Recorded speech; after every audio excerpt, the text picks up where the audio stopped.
It's a beautiful day in the neighborhood. Welcome to a new edition of the Neon Jazz interview series with legendary Bay Area jazz and blues singer Kim Nalley. We had a solid interview about her new 2022 CD, Kim Nalley Band with Houston Person, I Want a Little Boy. In the midst of uncertain times and crisis, her voice offers solace and joy. As American society seems determined to unravel, she holds firm to timeless musical truths, delivering a program of songs that embody the best of American culture. She was a born singer from a family that boasts several generations of jazz musicians. It's what she was around. She was taught piano by her great-grandmother and studied classical music and theater in high school before relocating to San Francisco. She has a lot of vigor. It's a wonderful story. Enjoy. Well, hey, thank you for taking a minute out for the show today. I really appreciate it. Oh, thank you for asking me. I really appreciate the plug and everything. Sure, my pleasure.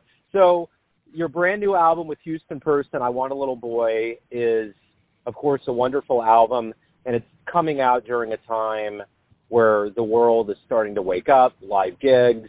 Hopefully there's healing. There's so many people coming out with CDs right now. It's like, oh my goodness, it's crazy. We actually had this in the can for a little bit, but we couldn't work on it because of COVID. We actually laid the tracks down, and I couldn't get it mastered because of some of the coronavirus restrictions. And I'm in California, so it's pretty, they're pretty strict here. But it has to feel good to at this particular time to be able to say, hey, here I am, I'm at it, let's go. Yeah, it is. And then also, it's like a different type of music maybe than my last album. I just feel in a different mood than I was before, and I wanted to do something that was a little bit more classic and a little bit more comforting, because I feel like we've all really been through the paces these past couple of years. I wanted to do something that was, very grown folks music, as Houston likes to say. Yeah. Talk about that. What was it like to work with someone like Houston that has so much mileage on his jazz odometer? Well, I've known Houston for a very long time. I knew Etta as well, and we always had a very particular relationship, both on and off stage. Platonic, but just it's just, I don't know. It's like we don't even have to think about it. It's just I give him space, he fills in the space, and there's this thing that most saxophone players do. Okay, so what happens with most saxophone players is that you have the vocalist come, and then she comes in and she or he builds it up to a certain pitch and gets it all the way up to this level, and then the soloist comes and it goes down, and then they build it back up again. Houston will take it from exactly the energy level that I left it at and then keep bringing it up. And he's the only person, he's like one of the only people I know that does something like that, where it's just like he's just feeding right off of whatever I'm doing and just bringing it up a little higher. But, besides the mileage that we put in just performing together, and this is a long overdue album. Long overdue. Everybody was like, when are you going to record? Why don't you have a recording? I'm like, I don't know. We just haven't done it. So we finally got it out. We've been playing together for quite a while now, and then we also hang out a lot after the gig because he's very, very much into education, and I have a PhD in history, in no small part to some of Houston's help as just giving me oral histories and his willingness to be interviewed and things like that. And he's always been a big proponent of education, and so we've always gotten together. Just even when we're gigging, we get together for breakfast and just talk. And a lot of people, they don't do that. They hit it for the gigs, and that's about it. But we're very close. We're close friends. That's for sure. The one thing about this is there's been so much that's been going on not only around the world, but in America. What are you hoping with this music that folks get out of this, how they feel about this project? A little bit of healing, a little respite. Things are hard. Things are really hard right now. They're hard for me too. I don't like to wear everything on my sleeve, as my grandmother used to say. It always can be worse. So yeah. I really can't complain, but I do want people to feel a little bit better, and I found myself during coronavirus going back to certain things that comforted me, tunes that I had forgotten about, tunes from my youth, or tunes that I heard my grandmother play or my mother play, and then they would bring me a certain amount of comfort. And a lot of the repertoire that on this is that type of music. Definitely, Houston picked out, quite a bit of it. We have a lot of the same sensibilities as far as, what we like in general. We like those tunes that are slightly off the beaten track a bit, but for a certain group of people, at a certain time, that was the jam. Like I noticed you guys play like Esther Phillips. It's like Esther Phillips. If you in the know, then that's it right there. Yeah. She's the low man right there. But it's like a certain crowd of people, but he plays to the people, and I play to the people too. I don't find anything wrong with entertaining as well as being political. Sometimes I'm very political. I'm a very political creature, but I am also somebody that believes in entertaining and finding these songs where we can find humanity within each other, come together.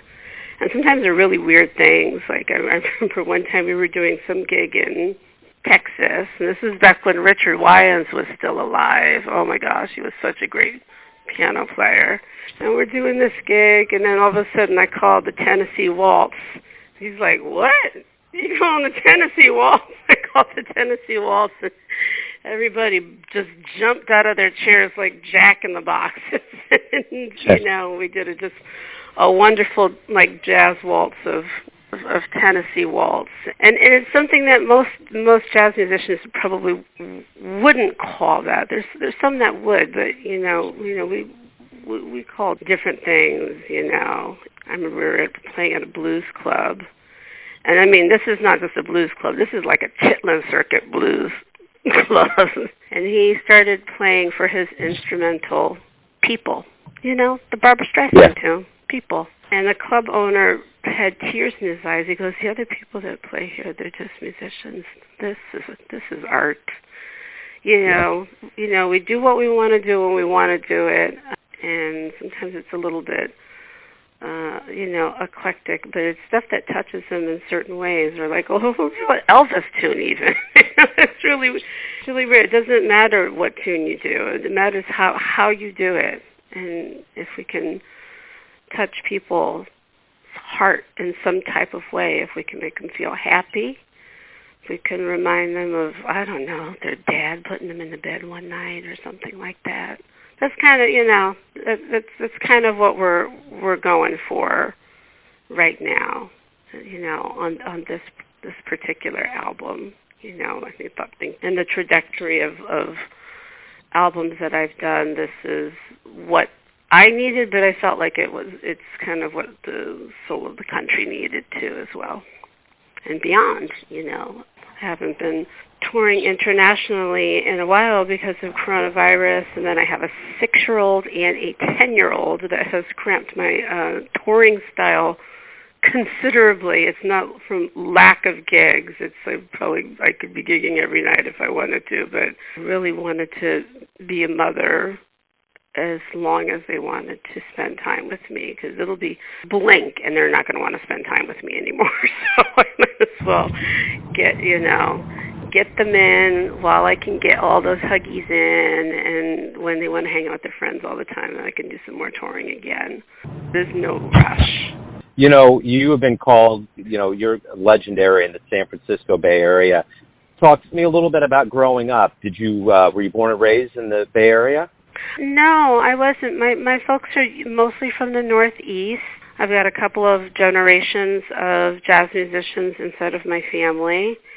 My great uncle used to play with Dexter Gordon and Duke Ellington, and he was a Tuskegee Airman, expat, and you know he's done quite a bit of things. Let's put it that way. Everybody sang or played or did something, but I always was a little bit unusual because I always wanted to sing or learn how to play songs that were maybe a generation or two older than me, you know. So like not my mom's songs, I wanted my grandmother's songs and my great-grandmother's songs. So it was just always like that, you know. And then my great-grandmother, she was a great piano player. She had all the real hip changes. She would show me all the nice substitutions, and she loved Monty Alexander. That was her man right there. She's like, Monty Alexander, you know. So we had people that we particularly liked inside of the family. And I mean, Nancy Wilson. She was in style, then all of a sudden she was out of style. She was never out of style in our family. That's for sure. Nina Simone, and so many wonderful players that I think people forget about, because sometimes people come in vogue and then they go out of vogue, but they forget that they're still playing the entire time. Somebody like a Jackie Terrison or somebody like that, you know, like he was the best thing since sliced bread for a while, and then you didn't see him in the press all the time, but it's not like he disappeared. It's not like he stopped making great music, you know, or anything like that. Yeah. You know, we've always been a very musical family, and everybody was expected that they would play something or sing something. If they sang, like, I don't know, say a Christmas carol or something like that, you know, it would be like 3-part harmony or 3 or 4-part harmony. So what was the first live jazz show you ever saw that really blew you away? You know, because everybody played in my family, I spent a lot of time in bars listening to live jazz shows, and it's hard for me to remember like exactly who I was listening to, because some of them would be family members. Maybe they were playing with other bands and things like that. But I do remember spending a lot of time in bars as a kid, and then getting really bored after the music was over. And I was like, why do grown-ups hang out in bars? The music is done. Why are we still here? I just couldn't understand the fascination, you know, because I didn't drink and I didn't know what was going on. So, so it would be really hard for me to say, because I just grew up in that situation where not only was I in bars listening to music because family members were playing music. I had family members that owned bars. I think my uncle owned a little bar. And then even beyond that, then, you know, people were sitting in and people were going to jam sessions, you know, so that was part of the whole thing too. You know, you go different places and you bring your acts and, you know, you hope you get a chance to sit in.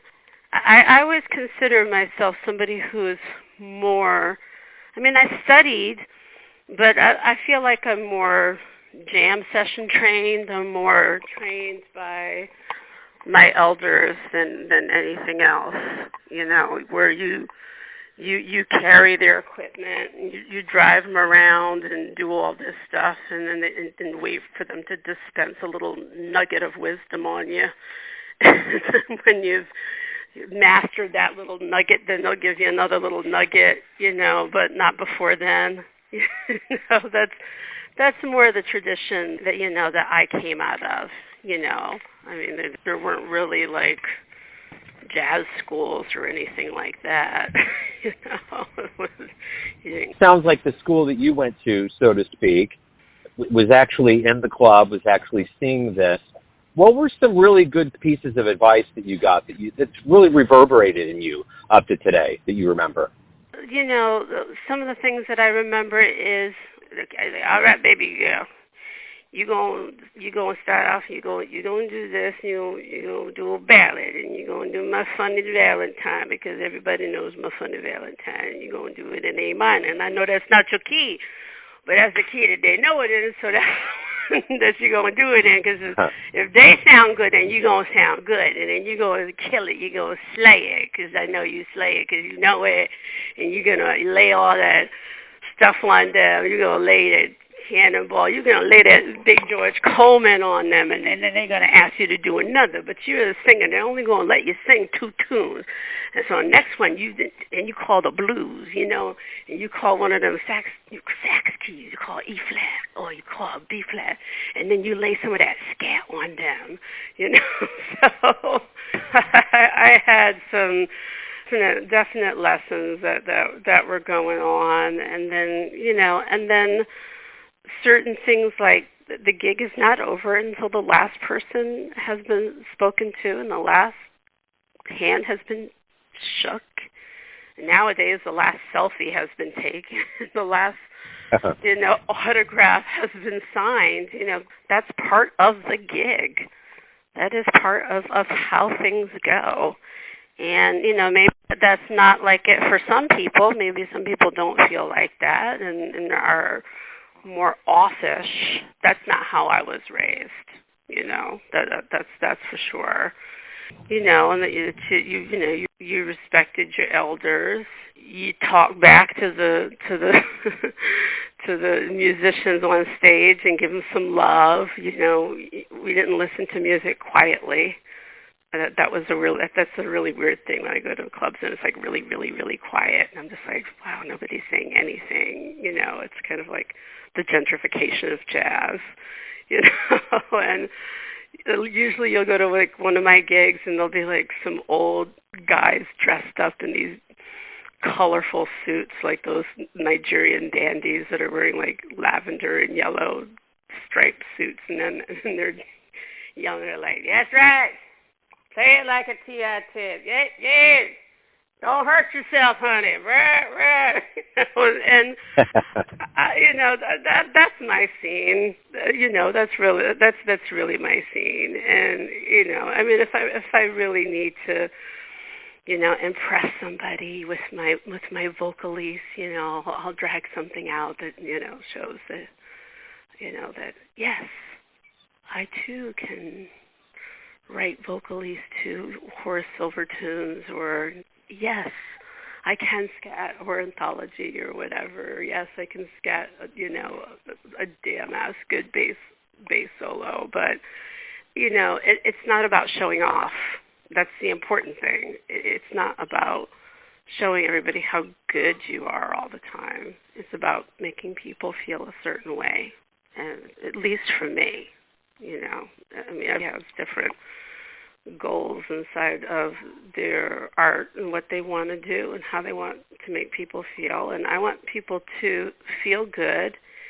And then I would say the other thing I would want them to do is to learn something that maybe they didn't know before. Maybe something about a tune or a player, or what a player had to do to get to the gig, or what was going on, historically. Like I mentioned, I have my PhD in history, so it's my other passion, and it fits nicely into jazz. So, and I just really love all that old stuff. I have, and I probably always will, just even having Maria on the album is just like amazing. I didn't even think she would do the recording with me. And then it was like, well, let's just call her up and see if she'll come in. And I'm like, really? Should we just call her up? And it's like, yes, just call her. Let's call her. And so we did, and I knew her from Teatro Zanzani because I had played at this show called Teatro Zanzani, which had like Ann Wilson and was in it, and Joan Baez, Maria Muldaur, and then I was also one of the Zanzani. So we had kind of met each other like that week when you're building the show and you're going from one show into the other show. So I knew her from that. And she was like, "Yeah, let's do it." And I just couldn't believe it because I don't know if you know this about me, and not many people know this about me, but I used to be this big deadhead. Okay, So I'm this huge fan of Maria Muldaur back when she was in the Jerry Garcia band. People are always going like, "Oh yes, Midnight at the Oasis," little references, But for me, I always think of her being with Jerry and things like that. So, but yeah, she's wonderful. She's a wonderful singer that is very also steeped in history and tries very, very, very hard to make sure that she gets, especially African American gospel and things like that, done correctly. She cares about these things, and I care about these things. So we have that in common with each other as well. So that was really fun, and we'll probably end up doing some more tunes together on the show than what we recorded on the album. But that was kind of like an 11th hour, like, let's call Maria. I'm really glad that we did. Let me ask you this. For all of the musicians that you've played with, all of the musicians you've seen in your life, if you could get into a time machine and go back in time and see anybody, anywhere in the history of jazz, where are you going? Who are you going to see? I feel like that's a question that shows how old we are. Because right now, these kids these days, the students I'm teaching, they can go on YouTube and they can go back and listen to everything. Stuff I never got a chance to listen to. I just learned stuff from sheet music, or maybe waited until somebody was willing to blow the dust off of an LP or a 78 and let me listen, and Lord knows you didn't talk, when somebody was playing an LP. It's such a different time and age. It's like they've heard everything.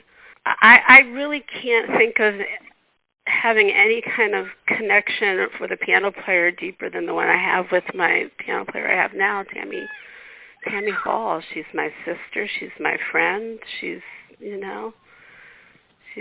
so much to me. I mean, it's like, obviously I would love to play with Duke Ellington. Obviously I'd love to, play with Fletcher Henderson. God, I'd love to play with, Valeda Snow or Louis Armstrong. Of course, I would love to play with all those people. But I feel incredibly blessed to have the people that I'm playing with. If anything, I should have just asked people earlier to play with me. Like when I was a little bit younger, I should have been a little bit more forthright and asked people to play with me. I just didn't know that I could do that.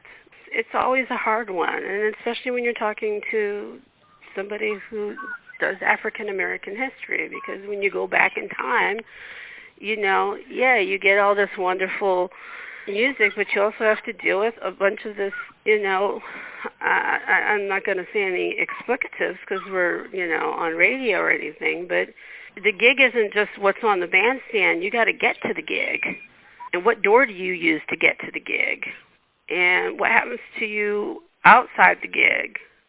What happens to you when you're coming home from the gig? And where do you go when you're done with the gig? Where do you get to, what kind of place can you afford?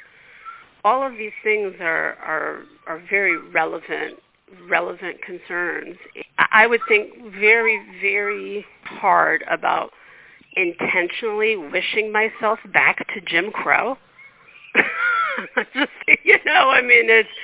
there's a lot of great things that happened during the Harlem Renaissance, but we can't forget that the reason the Harlem Renaissance happened is because people were being lynched in such crazy numbers that black people, they congregated in cities for protection. We can't separate that segregation and Jim Crow from what was going on then, at all. So as much as I would live to step into a time machine, you might be asking the wrong, the wrong girl.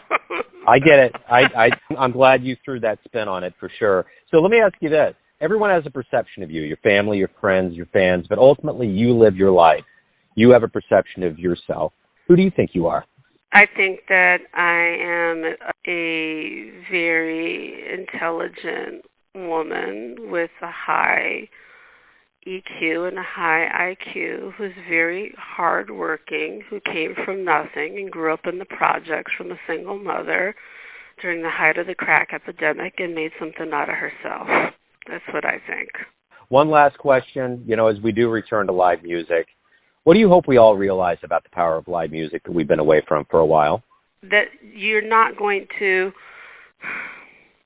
get the same experience unless you're in the same room. The audience is a member of the band. I've always said that. I said that before coronavirus, and it's even more noticeable now. That people suddenly didn't have an audience. You can't play into a computer. That's not jazz. Jazz is a live art form. It's always been, a live art form. Yes, there's recordings of jazz, but it's always been a jazz club, a live thing. And you play what you play in part because of the audience that you have there, and the audience informs you to how many solos you're going to take, or maybe what note you're going to hit, or how long you're going to hold that note, or what song you're going to do next. What do they need next? And those are those things that I'm looking forward to as we hopefully gradually get out of coronavirus, is having the missing member of my band, the audience. Beautiful. Kim, thank you for opening up today about the new album, your life and music. I appreciate it.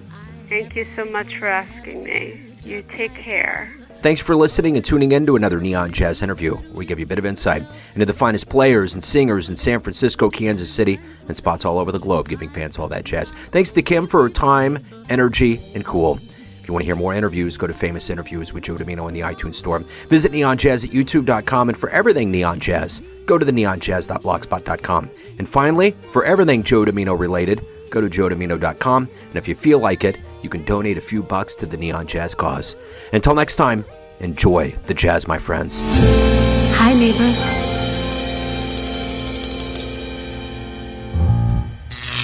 Neon Jazz.